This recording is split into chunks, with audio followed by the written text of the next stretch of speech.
This is the Louie T Network. Hey, either you're outside or you're in the lab room.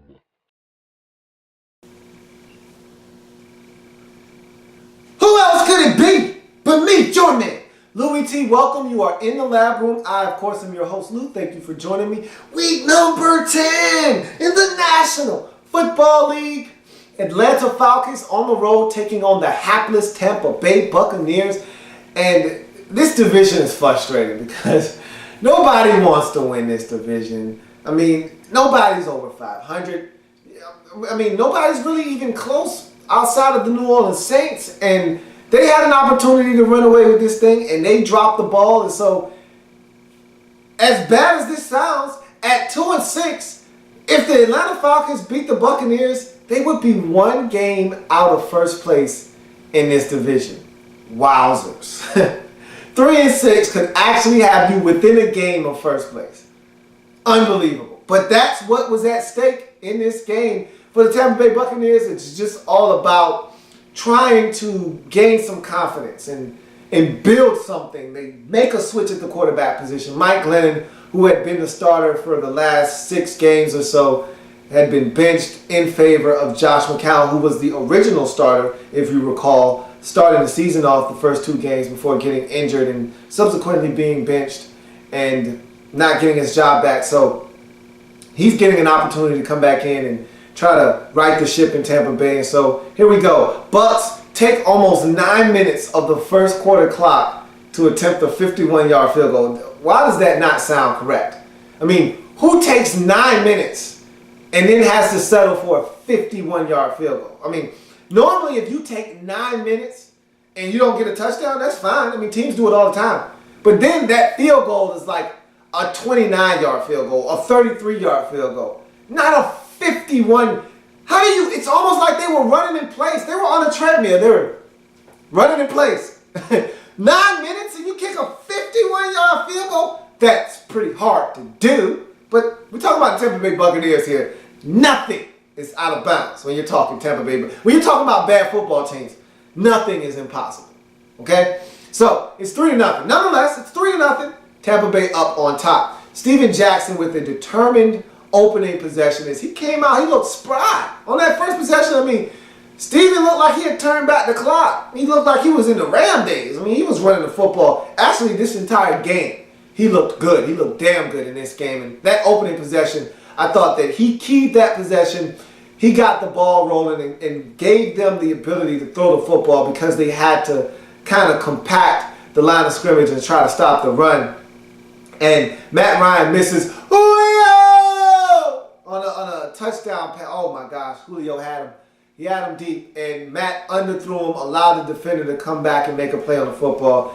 I don't want to say the old Matt Ryan because it's not like Matt Ryan is having a terrible season and he can't make that throw anymore. But the Matt Ryan 2 years ago, hell, the Matt Ryan last year would have hit Julio Jones in stride in the end zone, and that would have been a 49-yard touchdown. And I wouldn't be talking about how he missed him. I'd be talking about how he hit him and it's 7-3. But instead, he doesn't hit him.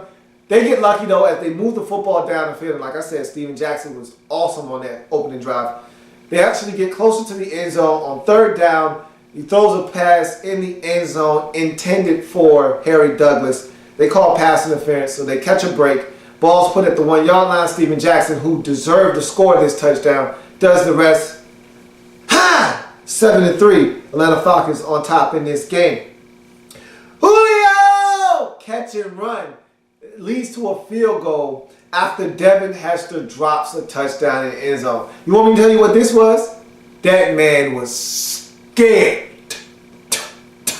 Scared. He looked over and he was wide open in the corner of the end zone and he was backpedaling to catch the football. And those eyes, I'm going to tell you what those eyes did. Those eyes went from here on the football to here. That safety was bearing down on him. And he said, and that football, he closed those hands before that football got there, trying to brace himself for that hit. Soft. Soft. Catch the football, man. So, if you're playing against a good team, that hurts. That stings because you had to settle for a field goal. Luckily, you were playing Tampa Bay, so that missed opportunity for a touchdown didn't come back to haunt you. You playing against a good team, probably lose the game because of that. That you can't do that. If this was on the road at New Orleans instead of on the road at Tampa, you lose the game. You can lose the game because of that. That can't happen. But either way, it's 10-3 now after the field goal. Nice drive orchestrated by Josh McCown before the half, hooking up with Mike Evans for a 27-yard touchdown. Mike Evans was huge in this game. 8 catches, $133, a touchdown. The man got it done in this game. He's been getting it done all season long. Been trying to tell people about Mike Evans. I think he's waking a lot of people up who thought, oh, Johnny Manziel made him at Texas A&M. Okay, that's fine. Johnny's not playing. Mike's playing some football. So, it's 10-all at the halftime break, except Falcons get a great return on the ensuing kickoff by Devin Hester, and he made up, he atoned for that drop in touchdown in the end zone with a nice kickoff return, gave them some field position because there wasn't a lot of time after the touchdown to Mike Evans, but that kickoff return gave the Falcons some momentum and allowed them to get down the field with no timeouts, spike the ball with 1 second left. Matt Ryan gets a couple of completions, the final of which forced them to get up to the line of scrimmage quickly, spike the football with 1 second left, get Matt Ryan out there to attempt a field goal, which he drills, makes it 13-10 at the halftime break. Come out of the half, opening drive of the second half, Falcons get a field goal, extend the lead to 6 at 16-10.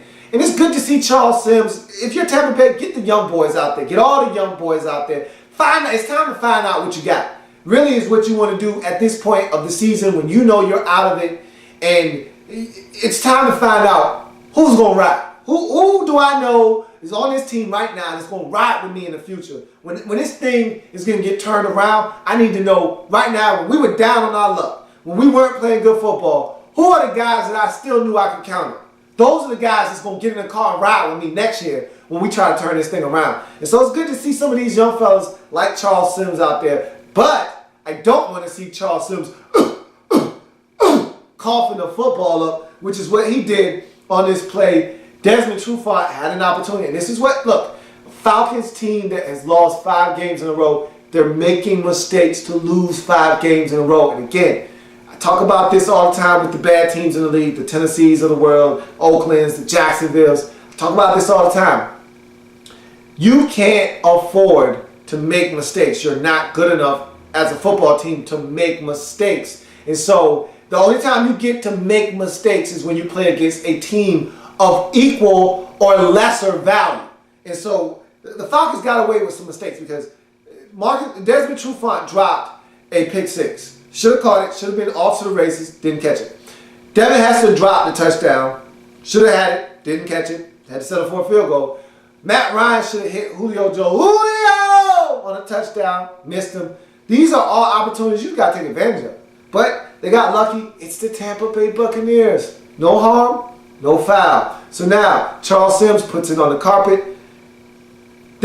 Luckily enough for Tampa Bay, doesn't hurt them at all as the Falcons weren't able to do anything with it. But you can't have the young fella putting it on the carpet. Come on, young fella. You get an opportunity. Got to make the most of that opportunity. Cannot put it on the ground. So Marcus Thigpen with a huge punt return sets up ASJ for a 1-yard touchdown to give Tampa Bay the lead to start the 4th quarter. And so Marcus Thigpen gets a huge punt return.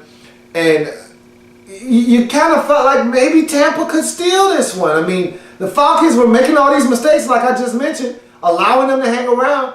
Maybe they could steal it with Josh McCown back in the lineup. So Falcons respond with a very fluid drive. I mean, everything seemed to work silky smooth on this drive as they were throwing the football around, good balance.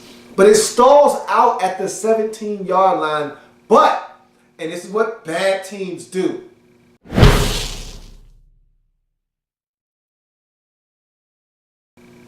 A hands to the face penalty on 3rd down extends the drive.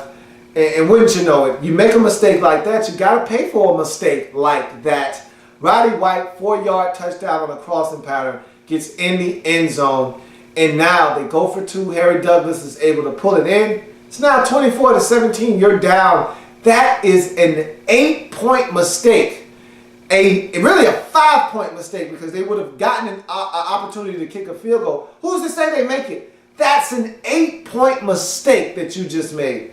Because not only did they get the touchdown, they got the 2-point conversion to boot. So that's what bad teams do right there. And so now you're down 7 instead of only being down by 2, with the field goal being able to put you on top potentially for a W. Now you're down by a touchdown.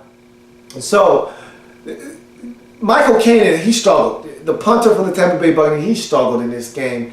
A couple of shank jobs, one at the most inopportune time at the end of the game when they needed him to boot one, possibly pin the Falcons deep, see if the defense can't get a stop and get some great field position and give them a chance to score a touchdown and tie the game up. He shanks it. The Falcons start in Buccaneers, or Falcons start right outside of Buccaneers territory. And then Steven Jackson, who I told you looked good in this game, rips off a 26-yard run, gets them in the field goal range. They hammer home another field goal. They go up by 10, 27-17. They have one last gasp in this game as they move the football down the field, but the ball is deflected and picked off in the end zone by the Falcons. Game, set, match. Falcons go into Tampa Bay and get it done 27-17. Was it pretty? No. Was it gritty? Yes. Was it a W? Absolutely. Falcons snapped their 5-game losing streak. That has to feel good. And again, like I mentioned at the top of this program, now they're only 1 game out of first place after Saints couldn't get it done earlier in the day against the San Francisco 49ers. They look up at the scoreboard in the standings, and they're right there with an opportunity to strike. Having already beat that Saints team once this season, they're right there in the thick of things in this crazy, nasty, filthy NFC South. So now the Buccaneers are 1-9 on the season, or 1-8 on the season. Not a good football team, and that's what bad football teams do. They find ways and create ways to lose, and that's what they did. Josh McCown got emotional at the press conference. It's what happens when you're a bad football team. So that's going to do it for Falcons Bucks. I thank you for joining me. If it happens in the National Football League, whether big or small, we cover it all here in the lab room. Come back and join me, as I've got plenty more games to break down in week number 10 in the National Football League. See you in a bit.